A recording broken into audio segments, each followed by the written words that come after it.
Il sole del tardo pomeriggio baciava le tegole rosse delle case a schiera, disegnando lunghe ombre sul selciato di via dei Gelsamini. Il profumo di ragù della signora Rossi, proveniente dalla finestra aperta al primo piano, si mescolava all'odore di gelsomino appena fiorito. Domitilla, 13 anni e uno zaino che sembrava volesse inghiottirla, trascinava i piedi sul marciapiedi. Le sue trecce, di solito così ordinate, erano un nido spettinato di capelli castani. La chiave girò nella toppa con un clic familiare. Entrò, lanciando lo zaino vicino all'attaccapanni, dove atterrò con un tonfo soffocato. Dalla cucina un profumo invitante di sugo al basilico la avvolse. «Mamma, sono a casa!» La sua voce risuonò, un po' lamentosa. Sofia, la mamma, apparve sulla soglia della cucina, le mani sporche di farina, un sorriso caldo sul viso. «Ciao, tesoro, com'è andata oggi?» Domitilla si lasciò cadere sulla sedia più vicina, appoggiando la testa sul tavolo. «Oh, mamma, non puoi immaginare!» «Cos'è successo?» Sofia si avvicinò, asciugandosi le mani su un canovaccio. I suoi occhi, dello stesso colore nocciola di quelli di Domitilla, si socchiusero, pronti a cogliere ogni sfumatura. «È stato un disastro, mamma, un vero disastro!» Domitilla sollevò la testa, i suoi occhi grandi esprimevano un misto di frustrazione e incredulità. «Prima, la verifica di matematica». Sofia annuì, sedendosi di fronte a lei. «Quella sui polinomi?» «Sì, proprio quella. Ricordi che ti avevo detto che non capivo niente?» «Certo che ricordo. Abbiamo ripassato insieme». Sofia le accarezzò la mano. «Beh, a quanto pare non abbastanza. La professoressa Rossi ha distribuito i compiti e...» Domitilla fece una pausa drammatica, quasi un sospiro teatrale. «E io ho preso 4. Sofia strizzò gli occhi. 4? Ma eri così sicura di aver capito? Eravamo rimaste fino a tardi, ti ricordi? Lo so, mamma, ma in classe sembrava tutto diverso. I numeri ballavano, i segni cambiavano. Era come se la lavagna mi prendesse in giro. Domitilla agitò le mani in aria. E poi, come se non bastasse, la professoressa Rossi ha fatto la sua solita ramanzina sul fatto che siamo la classe peggiore di sempre e che non andremo mai da nessuna parte. Ah, la solita storia. Sofia alzò gli occhi al cielo. E gli altri come sono andati? Beh, Marco ha preso 8 e Giulia 9, ma loro sono dei geni, mamma. Io no. Domitilla incrociò le braccia sul petto. Mi sento così stupida. Non dire così, Domitilla. Non sei stupida. Magari la matematica non è il tuo forte, tutto qui. Sofia le scompigliò i capelli. Non preoccuparti, faremo più esercizi. Ma c'è altro, vero? La tua faccia dice che c'è altro. Domitilla annuì vigorosamente. C'è altro, e questo è il peggio. Durante l'intervallo, sai che di solito andiamo in cortile, vero? Sì, certo. E oggi c'era il sole, quindi eravamo tutti contenti. Io e Sara stavamo parlando della festa di compleanno di Luca, sai, quello con i capelli rossi della seconda B. Sofia annuì, un lampo di divertimento nei suoi occhi. Sì, lo ricordo, simpatico. Eravamo lì, tranquille, quando all'improvviso sentiamo un urlo forte, forte, veniva dalla parte del campo da calcio. Corriamo a vedere e... Mamma, non ci crederai mai! Cosa? Sofia si sporse in avanti, la sua attenzione catturata. Il professor Bianchi, quello di educazione fisica? Sì, lo conosco. Il professore dei muscoli, come lo chiamate voi. Sofia sorrise. Esatto, il professore dei muscoli era lì, in mezzo al campo, con una faccia, mamma, era viola, completamente viola. Domitilla gesticolava con enfasi e urlava come un matto. non capivamo cosa stesse succedendo. Viola? Sofia aggrottò la fronte. Un leggero sorriso le increspava le labbra. E perché era viola? Non lo so, ma poi abbiamo visto la causa. C'era un pallone da calcio, quello nuovo, quello che ha comprato la scuola, tutto lucido e bianco. Domitilla puntò il dito in avanti, come se il pallone fosse lì. Era sgonfio, completamente sgonfio. E non era solo sgonfio, era bucato. Bucato? Ma come? Sofia si coprì la bocca con la mano, cercando di non ridere. È questo il bello, mamma. Non era un buco normale. Sembrava che qualcuno l'avesse morso. Domitilla fece una smorfia, mimando un morso nell'aria. C'erano i segni dei denti e il professor Bianchi era fuori di sé. Diceva che era l'opera di un vandalo senza rispetto per lo sport. I segni dei denti. Sofia scoppiò a ridere, una risata cristallina che riempì la cucina. Ma chi potrebbe aver morso un pallone da calcio? È quello che ci siamo chiesti tutti, e il professore ha iniziato a interrogare chiunque fosse vicino al pallone. Eravamo tutti lì, tipo 30 ragazzi, che ci guardavamo in faccia. Domitilla scosse la testa. E poi all'improvviso Marco, il mio compagno di banco, si è fatto avanti. Marco? Sofia alzò un sopracciglio. Il tuo amico Marco? Quello che è così bravo in matematica? Sì, proprio lui.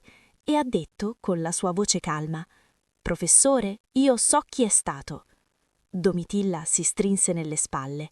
Eravamo tutti scioccati. Tutti si sono girati verso di lui. E chi era stato? Sofia era ormai completamente presa dalla storia. Marco ha indicato Leo. Domitilla sussurrò l'ultima parte, come se avesse paura di essere sentita.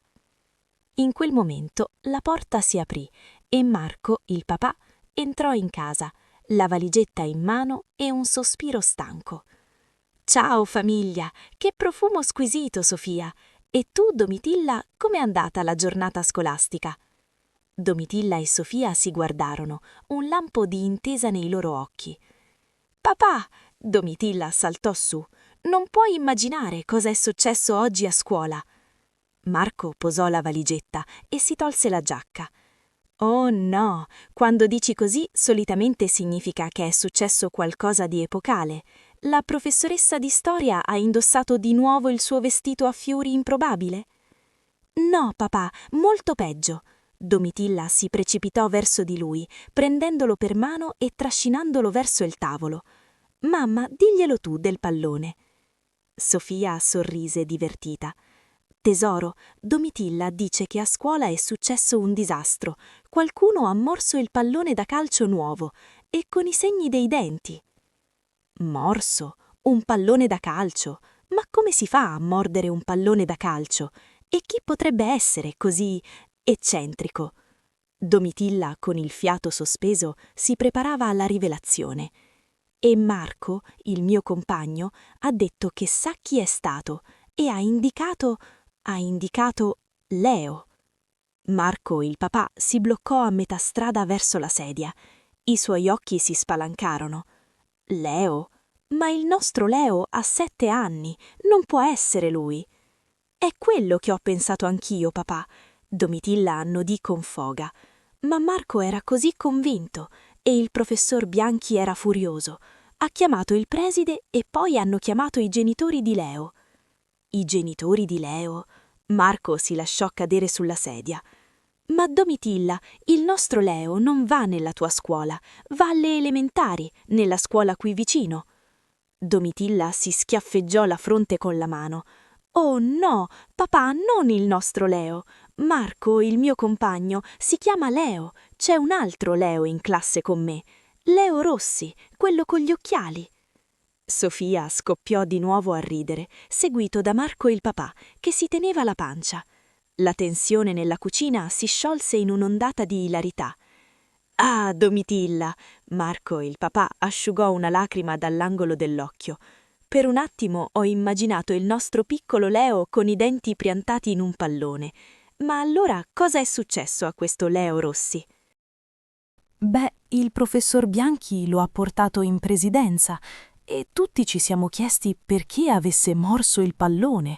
È un ragazzo così tranquillo, Leo Rossi. Domitilla spiegò un po' confusa. Poi, alla ricreazione dopo, abbiamo scoperto la verità. E qual è la verità? Sofia si appoggiò al tavolo, curiosa. Leo Rossi non ha morso il pallone, mamma. Non direttamente, almeno. Domitilla si piegò in avanti, quasi a raccontare un segreto. Ha raccontato al preside che stava giocando a calcio con gli amici e il pallone è finito vicino al muro, dove c'è il cespuglio di rose. E Leo ha detto che ha provato a prenderlo, ma il pallone era incastrato. E poi è apparso un riccio. Un riccio? Marco, il papà, quasi si strozzò con la sua stessa saliva. Sì, papà, un riccio. E questo riccio, a quanto pare, era molto arrabbiato. Ha iniziato a soffiare e poi ha morso il pallone. Domitilla aprì le braccia, come a indicare la grandezza dell'evento. Leo ha detto che il riccio pensava che il pallone fosse un frutto gigante o qualcosa del genere e l'ha morso con tutti i suoi dentini affilati. Sofia e Marco si guardarono, poi scoppiarono a ridere di nuovo. La risata di Marco era profonda e gutturale, quella di Sofia più acuta e melodiosa. La cucina risuonava di allegria.